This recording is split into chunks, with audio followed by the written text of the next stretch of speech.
Good morning, Bella Vista. It's time again for In the Know. And we have a really, really important subject today. Tom, the CEO of the POA, is with me as always.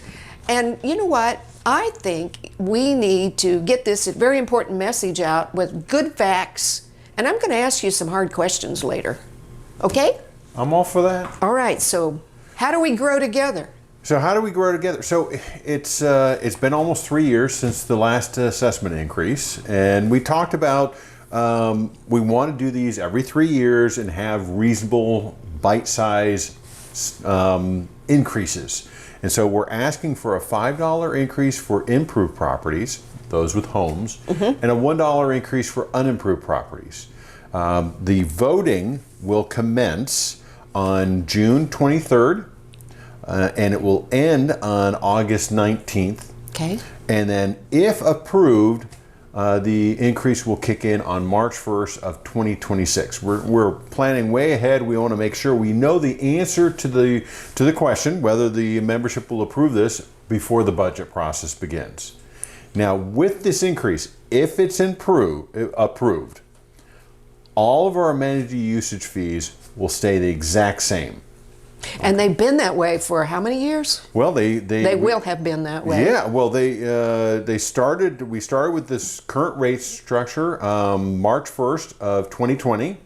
So this would carry it for 3 more years, so 9 total, from 2020 all the way to February 28th of 2029. So where can you go play golf, register your boat, and everything else for the exact same fee for 9 straight years. Exactly. That's really, really impressive. Exactly. So we're hoping that the fees will get approved, or the assessment increase will get approved. And then so in your brochure, so this brochure is available on the POA's website at bellavistapoa.com. And if you turn to the inside, on the left side of your brochure, so we talked about all our amenity usage fees would stay the same if the assessment increase is approved. Now, if the assessment increase is not approved, we're going to have to increase some of our amenity usage fees. So I have a list of ones that would be impacted. So for our annual golfers that get an annual golf membership, the primary, it's going to go from $1,600 a year to $1,750. So it'll be a $150 increase. For the secondary, the spouse, their increase is going to be $100. And we have a lot of property owners that pay as you play. They come into the pro shop, they pay every time they come in. So it's currently $33. It would go to $40. And then the range buckets, which are really popular, currently with your activity card at $0. If the increase is not approved, the assessment increase is not approved, then it would be $1 with your activity card. Same thing for boat registrations, $75 increase. Boat mooring would go up $150. The activity card would go up by $10. And then pool, fitness, beach would go from free with your activity card to $1 with your activity card. So even these increases are fairly reasonable. And these are the only increases we've proposed. We've had questions about, well, what about other fees? These are the only ones we're going to touch. The published ones are the ones. The ones in this brochure are the right. only ones we're talking about. Okay. And then we even give you, on the right-hand side of your brochure, we even give you some examples. The most common one is a primary golfer with a secondary, so husband and wife are both annual members. The primary is going to go up by $150. The secondary is going to go up by $100. Their activity cards are going to go up by $10 each, so a total of $20. So the increase is a total of $270. That compares to a $10 or a $5 increase for improved over a 12-month period. That's $60. $60 compared to $270. So it's pretty good. There's more details at the bottom about the amenity usage fees. And then on the back, we like to remind everybody of the great improvements that we've been able to accomplish over the last 3 years. Well, we have, haven't we? We got a lot of stuff done. So Tanya Creek Practice Center just opened up, and boy, we're breaking records every single day. Yes. So busy. The gun range, keep on getting compliments on that. Someone told me it's one of the best gun ranges in the state. We're very, very proud of it. BVRC and new fitness equipment, that reopened in 23. Kingsdale Clubhouse and BV65, that opened last year. We've added additional pickleball courts. We now have 4 fish production ponds. In conjunction with the Trailblazers, we've added the Treehouse Park, which is located behind Casey's off of the main highway. And that used to be called the Bluebird, so let's make everybody understand the new name. It's Trail. And supposedly they're going to be adding Treehouse, additional treehouse. Yes. An additional one. So yes. I'm not sure when that's going to And there's occur. all new art there too, by the way. Yeah, it's really amazing down there. And then Highlands Fairways, the new fairways are currently underway. And what I like to point out on that is, so we're going from common Bermuda, which is just horrible grass, to Zoysia, Meyer Zoysia, and we've purchased the equipment. It's $70,000 worth of equipment to go from sod to sprig, and we purchased it as opposed to previously we rented it, because we want to do more golf courses in the future. And so that's clearly, telling people that we're heading in that direction. So we've accomplished a lot over the last several years, and we want to keep it going. Absolutely. And that's why we need the increase. That's right. So let's go back. I want to just remind people on the right-hand side of the inside, there's a really neat note down at the bottom that says non-amenity usage fees like the RV rental, the blowing springs, the boat are not part. Those are not part of, they've never been part of the 2020 plan. Gotcha. And so we just want to make it as clear as day. Absolutely. So I'm going to ask you now, because I know people want to know, Tom, what are you going to use this money? What are we using this money for? Well, inflation, hey, that's an easy word to just throw out, but it's true. I mean, fertilizer, chemicals cost us more. Labor is costing us more. We're having to get much more competitive. We have to compete against Walmart and all the other big boys in the area. And so we have to be more competitive, and that drives up our costs. Paper supplies, when you use the restroom, all that stuff is increasing in price. It's increasing, when you go to the grocery store, things cost a lot more. They do. Same thing for us, but on a larger scale. I gotcha. Okay, so another thing that I've heard, why only $1 for those, other lots? So, look, for unimproved lots, I'd love for the increase to be much more. $5 increase for improved, $5 increase for unimproved. I have no problem with that. The challenge is that 86% of unimproved property owners that don't live in Bella Vista, they live out of state. They live in, Florida, Texas, California, wherever. So they're just investors. They're investors, and they have this much interest in Bella Vista. And I've talked to a lot of them, and I go, hey, with this increase, you paid good money for your investment. With this increase, it helps keep Bella Vista continuing to be strong, and at some point you're going to sell your investment and you want to do well, so you're part of the community. And I lost them at the word increase. Wow. They are highly inclined to vote no against any increase that's going to impact them. And it's even hard to get them to vote in the first place. So while $1 isn't a lot, we're going to try it. The board made the commitment in 2023 that we were going to try for an increase for unimproved, and we're going to give it a try. But it makes me very nervous. So everybody at home's got to vote, and hopefully they vote yes. We're going to talk about how that voting process goes in a minute, but first I want to ask you this. Tom, we have all these new people moving in. Why do you need this money? That's a good point. I mean, we've gone from 13,000 homes 9-10 years ago. Now we're at 16,500. That brings in more money. Also, our legal collections and accounting department has done an outstanding job. Back in 2015, we had 8,000 property owners or lot owners that were not paying their assessments. And through continuous effort and great work, we've been able to lower that to 900, from 8,000 down to 900. So we have all those additional people paying. What that translates into is, instead of coming to you as a property owner and saying, I need $15 or $16 more a month, because of the work that we've done on our side, we've tried to hold up our end of the bargain and be good, conservators of the money. We only have to ask for $5 instead of $15. Let's talk about that a little bit.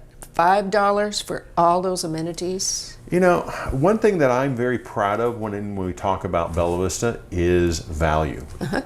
We provide an outstanding value. I mean, so many people, we do quarterly new resident meetings, and we have people moving in from all over the place, out of state, and they are like, you sure it's not $240, not $40? And then we tell them about the activity card and all that they get for $30, and they're just amazed.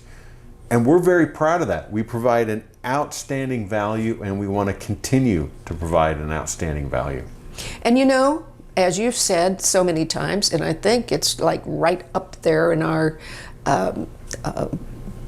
not bylaws, but our directives, our governing documents, that we are an amenities-based community. We are an amenities-based community. And this is how we fund it. And we are a very active community. No individual activity is in the majority.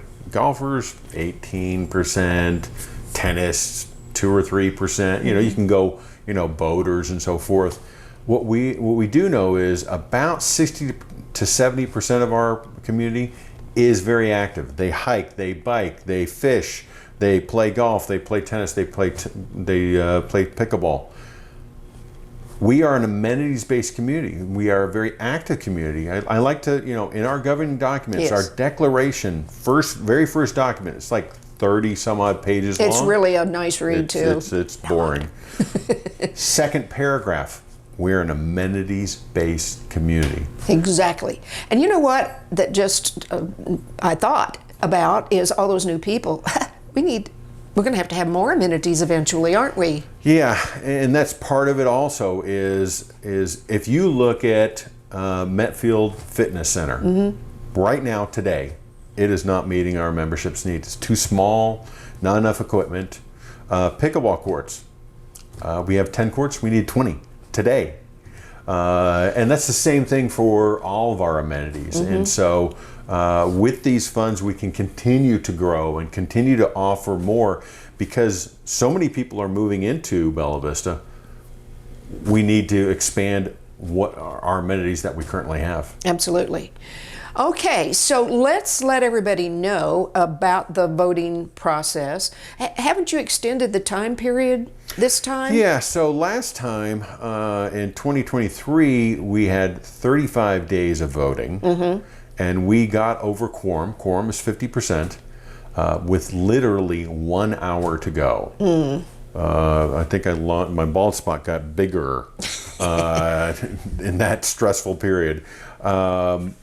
So we've made it 57 days this time. Hopefully that will do the trick and we can get over quorum a lot sooner. But also I'm a little nervous because we just had a vote for the board, and we only collected 19%. We're normally in the 23, 24, 25% area, only 19%. So I'm a little concerned that, indifference.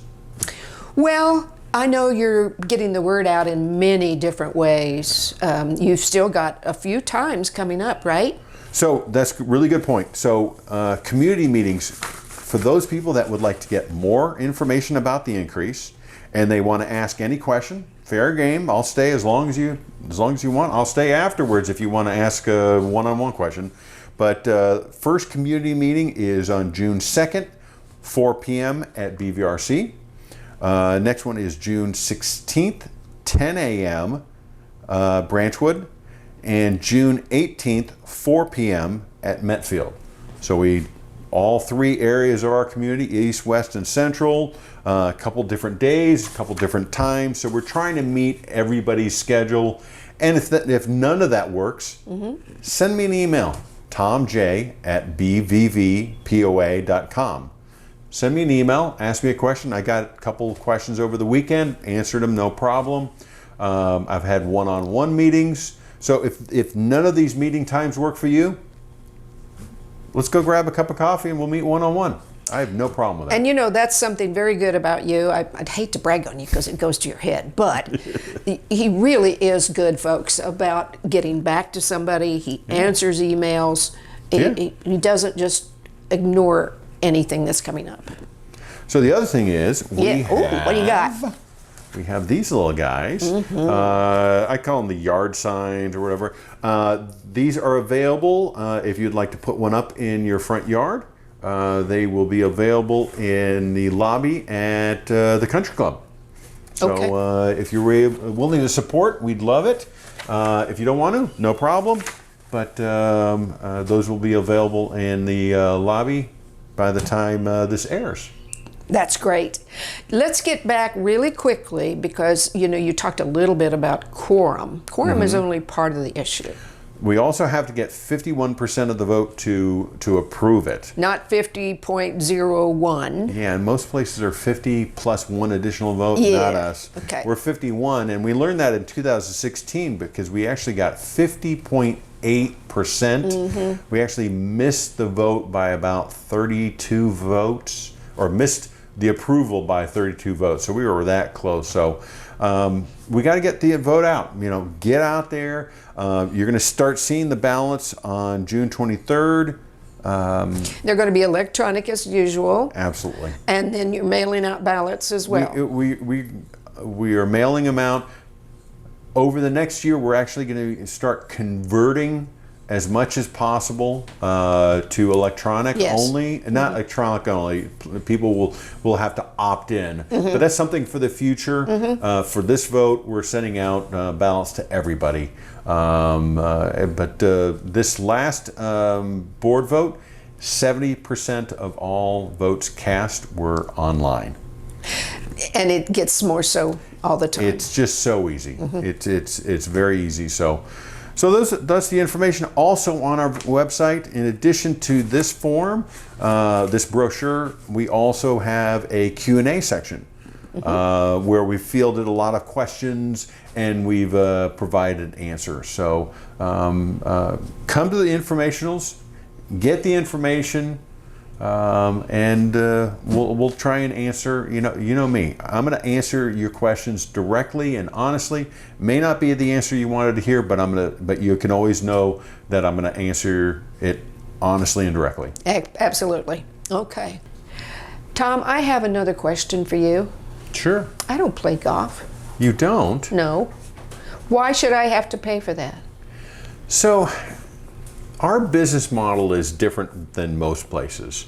We subsidize all of our amenities, and if we didn't subsidize them, we wouldn't be able to offer all these wonderful amenities, or at least to the scale that we do.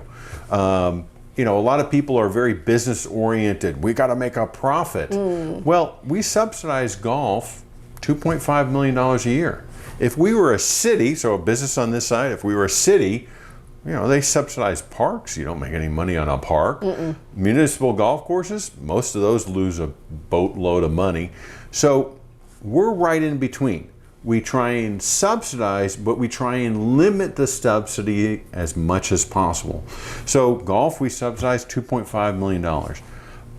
Lakes, $700,000 a year.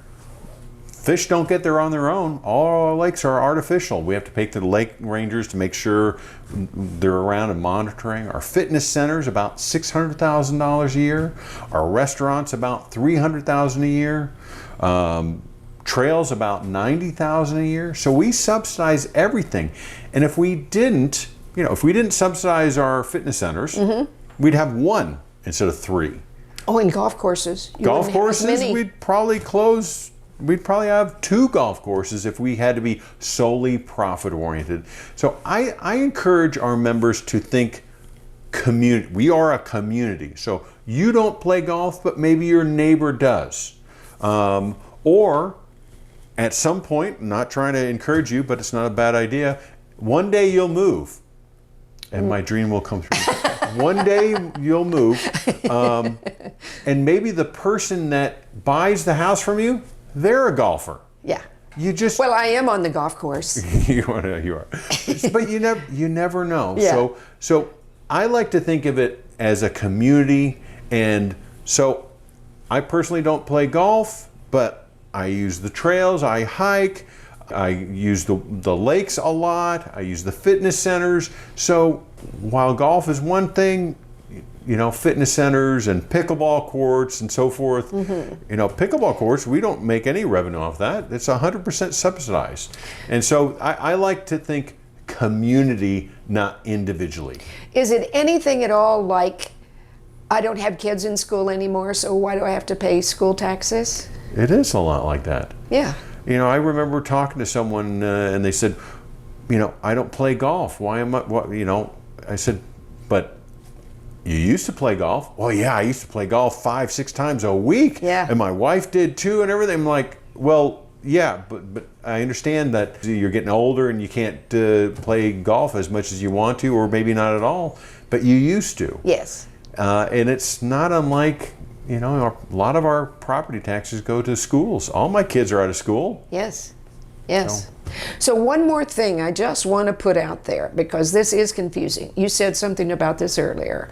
We are not a for-profit organization. No. We are a not-for-profit. We're not a charity. Nope. We're not a 501c3. We're actually a C4. We're a not-for-profit. So what we try and do, and I said this before, is we subsidize and provide great amenities to our membership, and we try and use sound business practices to reduce the subsidies as much as possible, because every time we reduce that, then we end up offering more. Gotcha. Okay. So what else do you want to say to the folks before we sign off? Make sure you vote, and make sure you vote yes. There you go. Okay, Bella Vista. I hope you know a little bit more than you did, because this is all about being in the know. And you are now in the know. We'll see you next month with a surprise guest. It's always a surprise. I never know. It's a surprise to me. I have no idea. Okay. We'll see you next month. It'll be fun. Thank you.